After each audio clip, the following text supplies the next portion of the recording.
Диджей Тай КК. Деца на 90-те, от квартала до Wi-Fi света, от прашните улици до изкуствения интелект.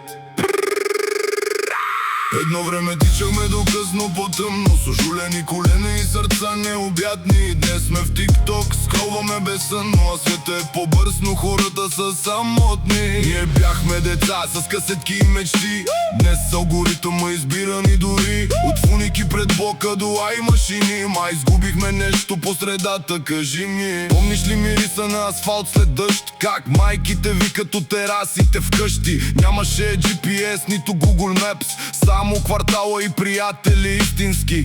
Криеница до късно между панелите, фуники до блока и викове по улиците. Лятото миришеше на сладолет и свобода, не на зарядно, нотификации, мрежа.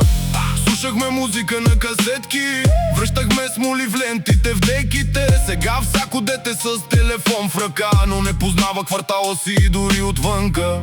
Тогава имахме време, днес имаме интернет.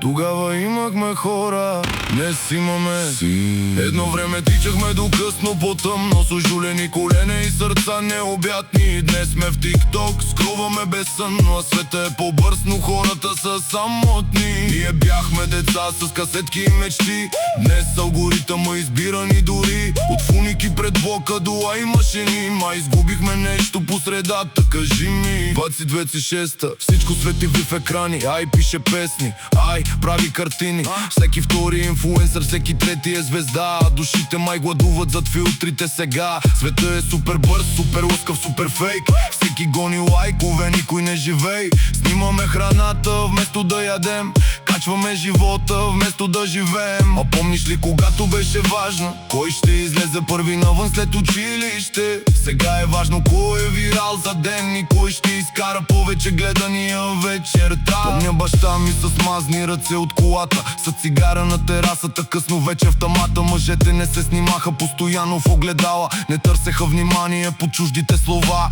Бяхме деца с прах по маратонките, с белези по лактите и скъсани шортички.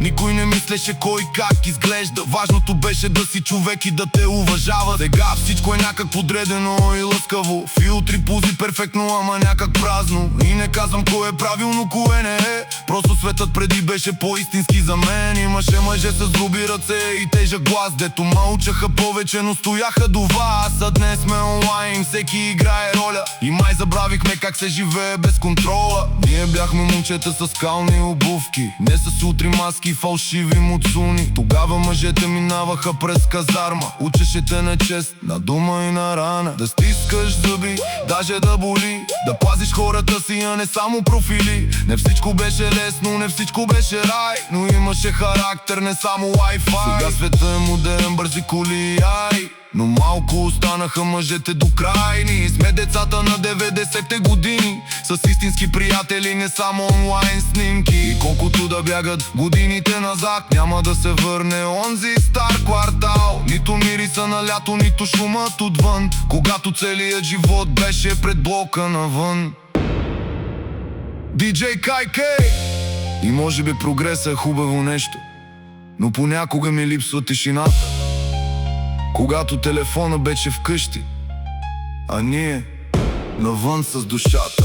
Едно време тичахме до късно по-тъмно, с ожулени колена и сърца необятни. Днес сме в TikTok, скролваме без сън, но света е по-бърз, но хората са самотни. Ние бяхме деца на старите години, с прах по обувките и мечти големи. И колкото и ай да превзема света, човешкото сърце не се заменя. Диджей КК.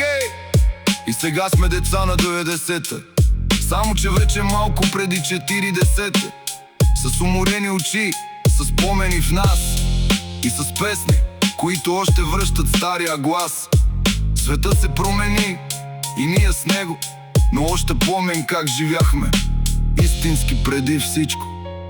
И няма да се върне онова време, знам, но още живее някъде дълбоко в нас.